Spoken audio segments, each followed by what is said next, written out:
elle est un droit aussi, elle est un droit inscrit dans les constitutions et dans les déclarations des droits de l'homme, etc.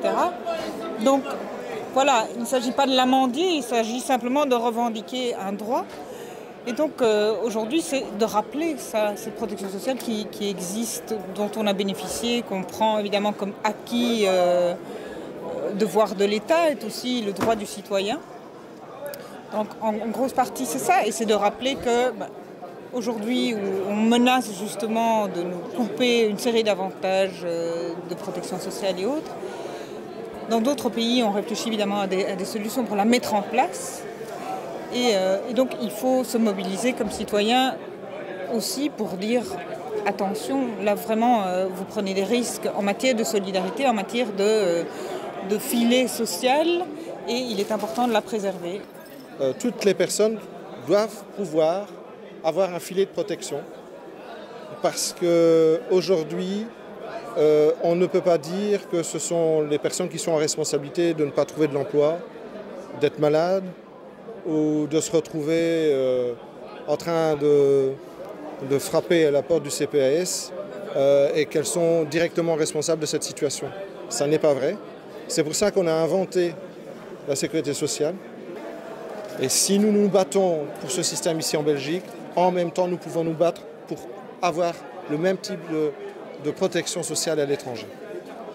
Donc moi, ce qui m'intéresse surtout, c'est la protection sociale des travailleurs pauvres dans les pays comme le Bangladesh et dans le secteur du vêtement particulièrement.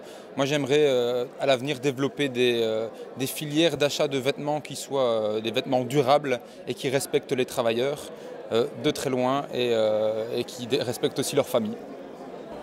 Et je suis pour la protection sociale pour tous.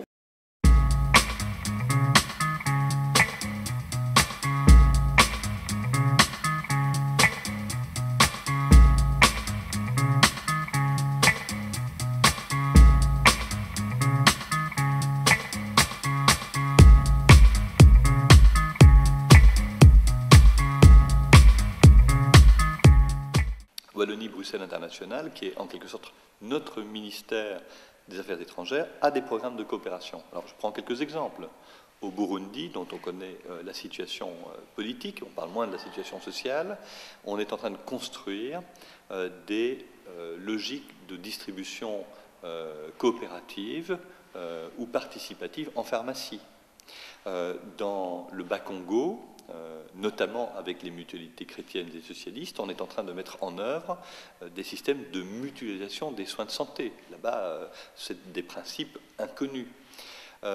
Nous avons également aujourd'hui en Afrique des projets qui incitent au maillage solidariste et en quelque sorte à la mise en place des premiers principes qui ont conduit chez nous, en Europe occidentale, à l'édification des systèmes de sécu tels qu'on les connaît. Donc on ne peut pas agir sur un plan, il faut agir sur tous les plans. Alors je suis à l'évidence pour la protection sociale pour tous et que je vais arborer et montrer mon soutien à votre action. Je pense que quand on parle d'internationalisation, c'est vrai qu'il y a des expériences que le MOC d'ailleurs mène dans certains pays en Afrique pour essayer d'implanter une base de sécurité sociale, puisqu'on est très loin de ce qu'on défend nous ici. Ça, c'est vraiment un combat de tous les jours aussi. Découvrir d'autres pays, singulièrement la Palestine, où là, la question se pose encore en d'autres termes que de résister par rapport à des acquis, c'est-à-dire de gagner des acquis. De gagner d'abord une indépendance, ça c'est la première des choses, mais aussi au-delà de ça, de vivre. C'est une population qui doit vivre tous les jours. C'est-à-dire des gens qui luttent au quotidien pour justement obtenir une protection sociale, pour obtenir un certain nombre de droits basiques, des droits minimums pour pouvoir vivre. Et découvrir ça, c'est extrêmement impressionnant. D'abord, notre action est concrète. Elle vise à aider à jeter des ponts, des passerelles entre les uns et entre les autres. Donc c'est quand même ça, en tout cas, à la base, évidemment, de la coopération. Mais ce n'est pas à sens unique, quoi. C'est vraiment nous aussi qui apprenons beaucoup, en tout cas, des combats que les gens mènent là-bas pour avoir des droits basiques, des droits minimums. Et je pense notamment aux personnes handicapées. Alors, quand on voit parfois chez nous la difficulté que l'on a pour venir venir en aide aux plus fragiles, et singulièrement aux personnes qui souffrent d'un handicap, et d'observer qu'en Palestine, notamment là, dans l'hôpital du docteur Chiadé, eh bien, la priorité est mise d'abord à l'intégration des personnes handicapées. Quelle belle leçon dans un contexte 1000 fois plus difficile qu'ici. Bien entendu, je suis pour la protection sociale pour tous et bien entendu partout.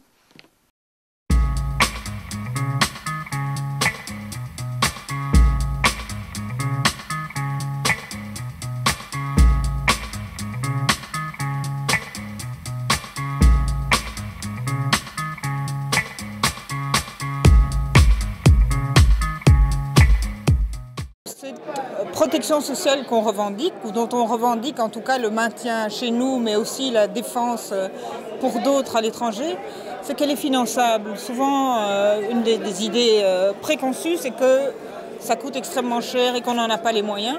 Or, elle s'est construite chez nous à un moment après-guerre où justement on sortait d'un état catastrophique. Et donc, elle est finançable. Ça, c'est une bonne idée quand même, une fiscalité juste.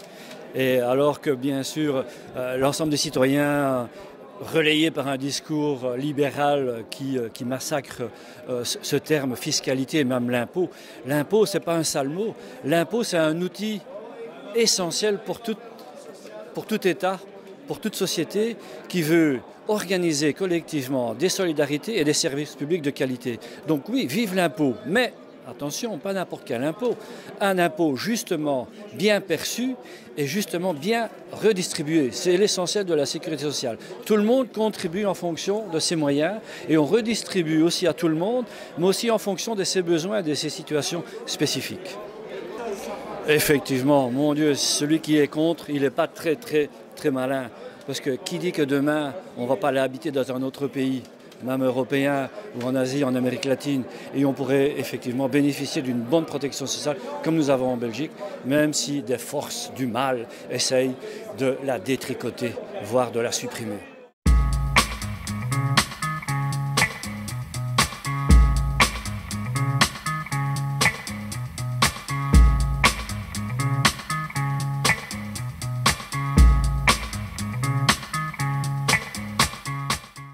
On est dans des organismes de négociation au niveau national pour garantir la sécurité tarifaire, les prix accessibles pour les affiliés. On est pour la protection sociale pour tous et partout.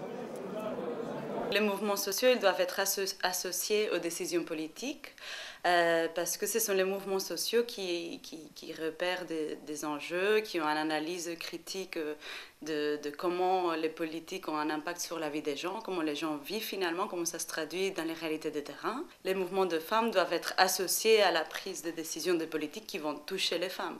Ici récemment, on a vu dans cette législature et la législature précédente, les mesures d'austérité, elles concernent énormément les femmes. Quand on parle de dégressivité des chômages, quand on parle d'exclusion des allocations de chômage, de récalcul pour la pension, de changer des conditions pour accéder à la prépension, ou encore de raboter encore plus l'AGR, donc l'allocation de garantie des revenus, et bien, ce sont les femmes qui sont surreprésentées dans ces catégories-là. Et donc qui subissent les conséquences de ces mesures d'austérité. Donc arrêtons de grignoter sur les systèmes de la sécurité sociale et défendons une protection sociale juste pour toutes et pour tous.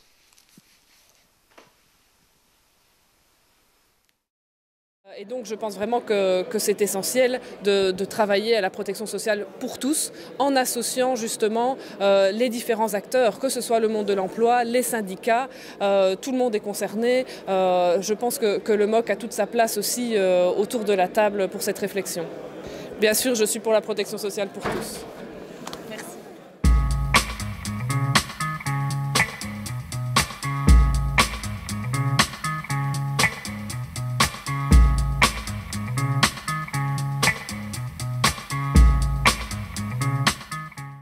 Je suis super fière de tout ce qui a été créé durant quasi un siècle, de tous ces gens qui se sont mobilisés, qui se sont battus, qui ont été créatifs justement pour créer, mettre au point un système qui soit efficace et qui soit basé sur la solidarité. Je trouve ça vraiment extraordinaire et je trouve qu'il faut vraiment protéger notre système de protection.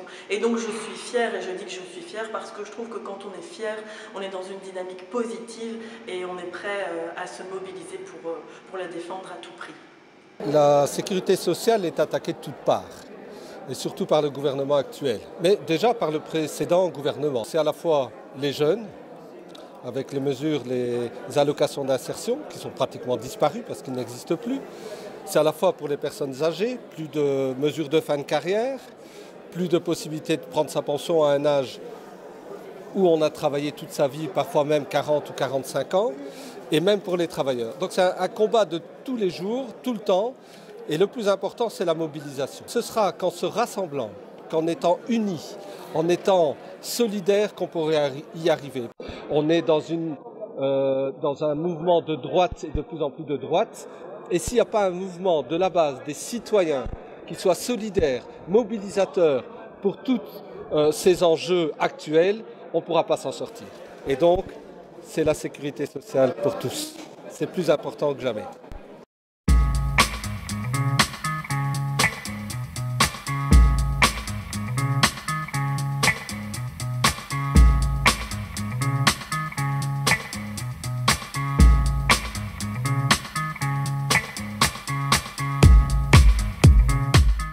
Le risque premier, en fait, je pense par rapport au traité transatlantique, le TTIP, c'est grosso modo qu'on risque de voir tous les acquis qu'on a réussi à bâtir en plusieurs années, petit à petit, partir à la trappe.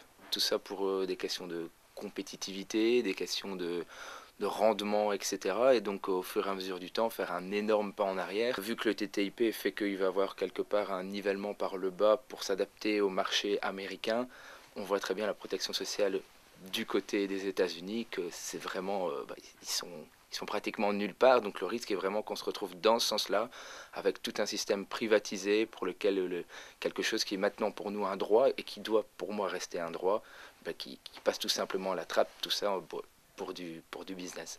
Même ici, si depuis la guerre, depuis l'après-guerre, on a vécu pendant 50 ans en disant notre système de sécurité sociale est solide et immuable et personne n'osera y toucher tellement il est évident, il répond à toute une série de besoins, eh bien aujourd'hui il est fragilisé et notre ministre de tutelle, Madame Maggie De Bloch, a déjà pu passer à l'action dans certaines matières, en matière de soins de santé, de manière évidente. La protection sociale, c'est vraiment un des aspects prioritaires de la solidarité humaine. Disons que la protection sociale, c'est véritablement un choix politique. Je crois qu'il y a énormément de monde qui reste, énormément de personnes qui restent sur le bord du chemin et qu'il faut remettre sur les rails, non pas en faisant le travail à leur place, je dirais, mais en leur donnant les moyens de leur autonomie. Et la protection sociale, c'est effectivement l'un de ces moyens. Alors, ce sont des choix politiques, effectivement, je l'ai dit, de l'argent, il y en a, mais il y a des priorités, et très clairement, celle-là en est une.